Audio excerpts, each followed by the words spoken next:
Hello, Sophie here.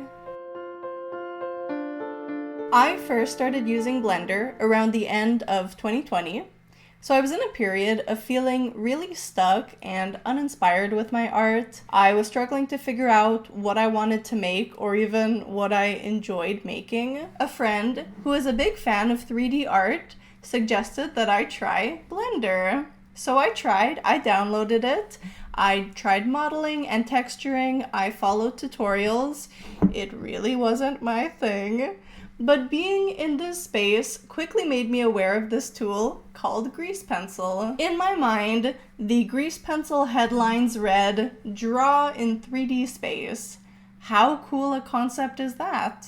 So I learned how to draw in 3D space, followed more tutorials. I discovered that there are also really easy ways to animate with Grease Pencil, and I made these pieces at the time that combined 2D, 3D, and animation into something magical. I'm still really proud of what I made during this time, and a lot of these remain some of my most popular pieces online. But I do remember, so it was after this piece specifically, my heart just wasn't in it anymore. Animation and 3D were fun steps in a journey getting out of an art block, but my heart definitely belongs to 2D paintings and illustration. And I was discovering it was not impossible to do that with Grease Pencil. So here's where I start to get asked, why Blender? If I want to make 2D painterly art, why not use a program designed for that purpose? So I like to think back on when I first discovered digital art as a young preteen. I eagerly saved up for a drawing tablet, a $50 tablet that I got from an office supply store. I'll skip over the months that it took me to get the hang of using a drawing tablet, of drawing like here and having my lines show up here,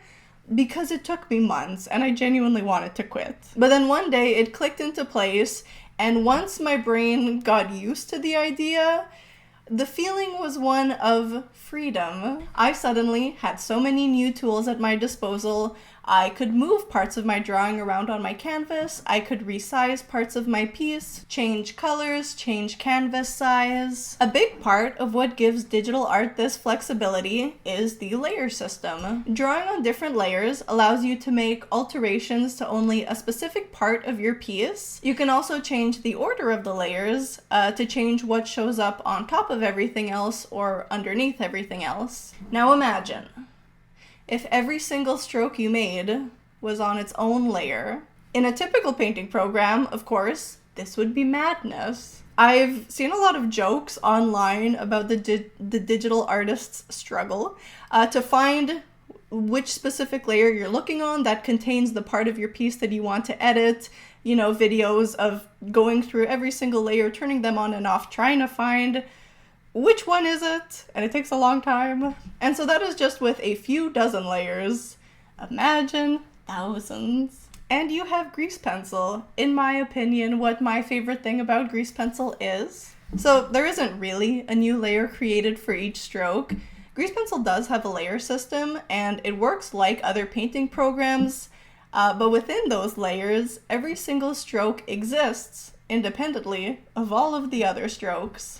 And you don't have to think about renaming your layers or figuring out where they are in the stack. You can just go into edit mode, and it's pretty intuitive to be able to select which line you want based on how it looks. So while you're in edit mode, you can select a single stroke, multiple strokes, or even a small part of one stroke. This selection can then be moved, rotated, resized. You can change the strength and thickness of strokes, smooth them out, nudge, pinch, pull, and twirl.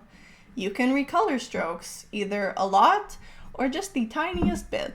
You can move a stroke to a different layer. You can keep a stroke on the same layer, but change the order so that it shows up underneath or on top of all of the other strokes of that layer. If you're using textures, which is my favorite way to work, you can also move these textures within a single stroke or multiple strokes. Once again, you can rotate, resize, and recolor that texture. You can even change which texture is assigned to a stroke. If discovering digital art when I was 12 felt like freedom, then discovering grease pencil in my 20s feels like there are no longer any limitations whatsoever. So part of why I wanted to make this video is because there's an upcoming grease pencil feature that I'm absolutely planning to make a video about, which I am amazed by. It is honestly revolutionizing how I use grease pencil and making the process so much more enjoyable for me. And so this is a question that I get asked a lot, and I wanted to finally officially make a video answering it. Because while it sometimes does, I can admit that it does sometimes require a few workarounds to make grease pencil work for me, I still far and away prefer using it over anything else that I've tried. I was also just thinking, there's an interesting parallel that I can draw here with my previous story about learning to use a drawing tablet and how long that took me. So yes, I can definitely see there being a learning curve to using grease pencil, maybe even a steeper learning curve than other painting programs, but I don't think that means that it's not worth it, and both learning how to use a drawing tablet and learning how to use grease pencil have forever changed my process, my art, for the better. Could not imagine not using them. So all of these cool features I talked about are possible because grease pencil is vector-based. So coming from a painting background, digital painting software background, what I love is that grease pencil genuinely feels to me and draws like those other painting programs I've tried. It's honestly a process that I just find fun, and I think enjoyment cannot be overstated, and I love using it. Lastly, did I mention it's free? Blender is open source and has a really great community around it, and there's a lot of people sharing tutorials and sharing what they learn, and I love that. I'll link below some grease pencil artists who have inspired me and who have taught me, and I do my best to teach as well, to share what I'm learning, so if you'd like to learn more about this tool, you can check out the rest of my channel. Here's a playlist of all of the tutorials that I've made so far. And I also have a Patreon if you'd like to support me as an independent creative and get a more in-depth look at my painting process with grease pencil, get to download some of my blend files. All right, thanks for listening. I hope you're doing well.